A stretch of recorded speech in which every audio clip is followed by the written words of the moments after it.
Highness, the Emir of Qatar, our host, Madam President of the General Assembly, Your Majesties, Your Highnesses, Excellencies, ladies and gentlemen. The first World Summit for Social Development in Copenhagen in 1995 was a moment of moral clarity. It reminded us that true development isn't about prosperity for the few.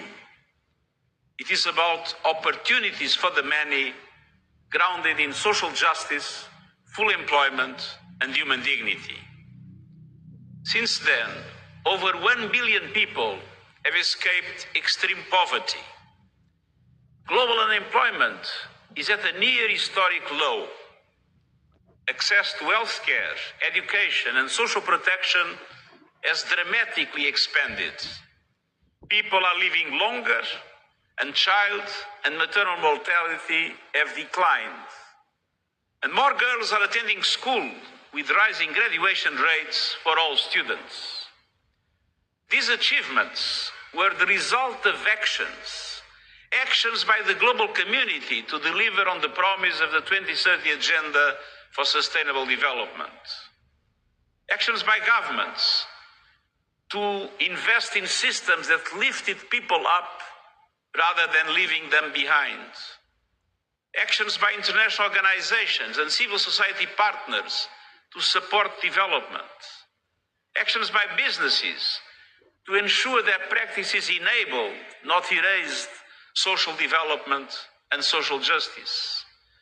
And actions by donors to help countries invest in their people, infrastructure, and economies.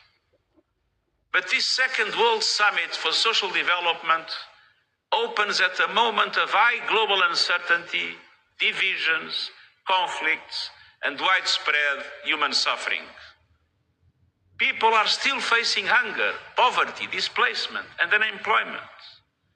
Developing countries are not getting the level of support they need. And we are not moving fast enough to mitigate the volatility and outright destruction wrought by a warming planet. And we are falling short on the Sustainable Development Goals. Your Majesties, Your Highnesses, Excellencies, the Doha Political Declaration represents a booster shot for development. At its heart, the declaration is a people's plan. Bringing it to life requires action in 4 areas. First, a people's plan means accelerating our fight against poverty and inequality. It is unconscionable that nearly 700 million people still live in extreme poverty, with the richest 1% own nearly half of global wealth. It is unacceptable that millions go hungry every day or die each year from preventable disease. Trends made far worse by relentless global aid cuts. And it is intolerable that almost 4 billion people lack access to any form of social protection at all. Fighting poverty requires targeted, country-led investments and strategies in all the systems that people need. Food systems that can reach all people with affordable, nutritious, sustainably produced food. Universally accessible health systems that can deliver care and medicine to every person, no matter where they live or how much they earn. Water and sanitation systems that deliver clean water to all. Adequate, affordable housing. Energy systems that are clean, reliable, and accessible to all, powering development and jobs. Education systems capable of reaching every child and young person with quality education and skills, underpinned by well-trained and supported teachers. Universal social protection systems that can support people when they need it, and reliable, robust, and disaggregated data to track out progress. And progress also depends on investing in the future of our planet. Governments must arrive at the upcoming COP30 meeting in Brazil with concrete plans to slash their own emissions over the next decade, while also delivering climate justice to those on the front lines of a crisis they did little to cause. Just look at Jamaica. The clean energy revolution means it is possible to cut emissions while growing economies. But developing countries still lack the finance and technologies needed to support their transitions. In Brazil, countries must agree on a credible plan to mobilize $1.6 trillion annually in climate finance by 2035 for developing countries. And developed countries must honor their commitments to double finance for adaptation to at least $40 billion this year. And the Loss and Damage Fund needs to be capitalized with significant contributions. Second, a people's plan requires a laser focus on job creation and employment.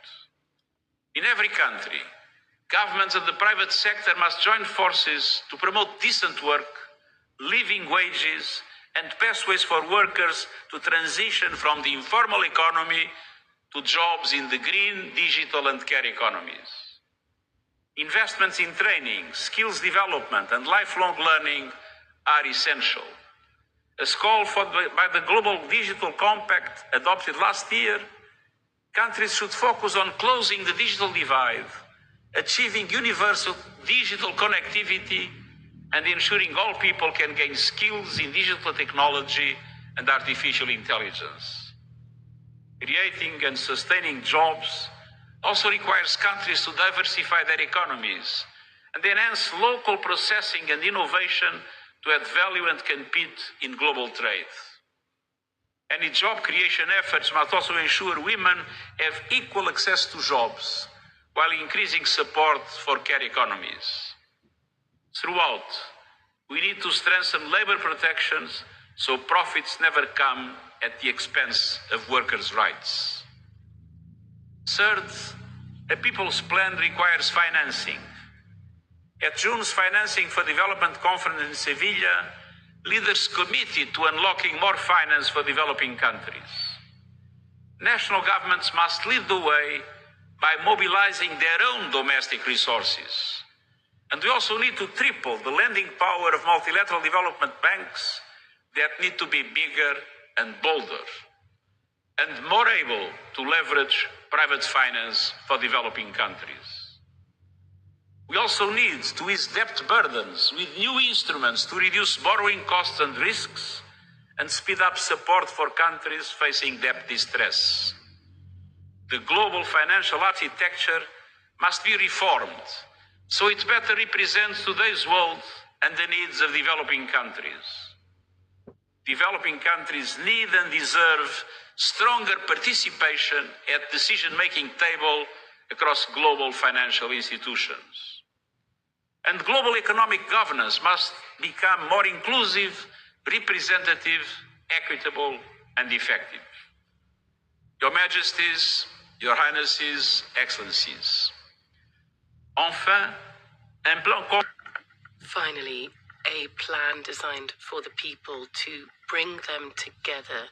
Too many people have been left behind, in particular women, minorities, migrants and refugees, elder persons, indigenous peoples, disabled persons and young people. Many are subject to prejudice, threats, poor treatment, and even demonstrable acts of violence, be this at home, in their workplaces, in the streets, or online. Governments must defend and protect democratic values, ensuring that the voices of all people, including the most vulnerable, whatever be their age or background, be heard. They must continue to lift obstacles to the participation of women, from boards in businesses to political power, and eliminate all forms of discrimination and gender-based violence. There is a need to focus on the needs for a more active presence of women in new technologies. There is a need for AI algorithms not to become bastions of male chauvinism. At all times and in all places, human voices, human rights, at all times and in all places, human rights